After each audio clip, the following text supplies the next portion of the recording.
करते हैं JEE main 2026 में क्वेश्चन आया था, तो टॉपिक रहेगा आपका इलेक्ट्रिक फ्लक्स। तो इस केस में आपके पास 2 पॉइंट चार्जेस, एक का चार्ज है 8 माइक्रोकूलम और दूसरे का है -2 microcoulomb, are located at x is equal to 2 centimetre and x is equal to 4 centimetre.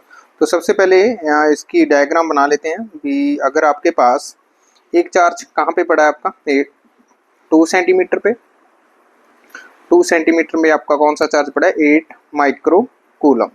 इसके बाद नेक्स्ट 4 सेंटीमीटर पे आपका जो चार्ज पड़ा है वो है -2 माइक्रोकूलम चार्ज पड़ा है। उन्होंने बोला है ratio of electric flux to this two charges through the sphere. आपने क्या करना है, नेक्स्ट कोई स्फीयर ड्रॉ करना है जिसका रेडियस है 3 सेंटीमीटर। तो आप जान सकते हैं भी यहाँ से यहाँ तक आपका 2 सेंटीमीटर है, तो यहाँ से ये आपका रहा 4 सेंटीमीटर।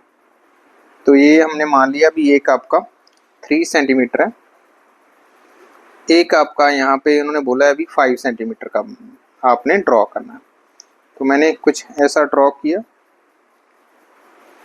जिसका स्फीयर है, जिसका रेडियस आपके पास 3 सेंटीमीटर। 3 सेंटीमीटर के लिए कुछ ऐसा रेडियस ड्रॉ करेंगे हम। इसके बाद जो 5 सेंटीमीटर वाला है उसका हमने ऐसे ड्रॉ किया, राइट।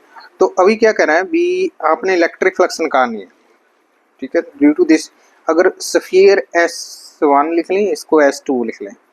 अगर S1 में चार्ज देखें, S1 में चार्ज कौन सा प्रेजेंट है, सिर्फ 8 माइक्रोकूलम। तो S1 में जो फ्लक्स रहेगी φ1 वो क्या रहेगी अकॉर्डिंग टू गॉस थ्योरम, कितना चार्ज है इसमें 8, तो 8 microcoulomb divided by epsilon not.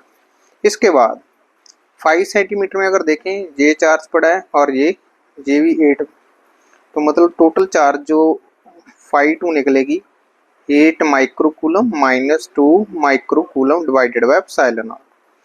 तो φ2 की वैल्यू आपके पास क्या रही 6 एप्सिलॉन नॉट रही।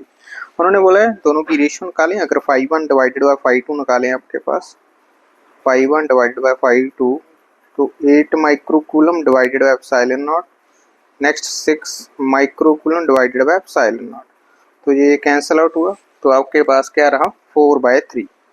तो 4/3 आपकी ऑप्शन रही सी, ऑप्शन आपकी ठीक रही। तो यहाँ पे कंसेप्ट यही लगा है भी, अगर आपके पास 2 स्फीयर हैं तो आपने क्या करना है भी, स्फीयर के अंदर इनसाइड कितने चार्जेस हैं वो आपने देखने हैं। अब स्फीयर के अंदर कितने चार्ज प्रेजेंट है, तो चार्ज प्रेजेंट है वो निकालो। फिर इसके बाद नेक्स्ट लगेगा गॉस थ्योरम।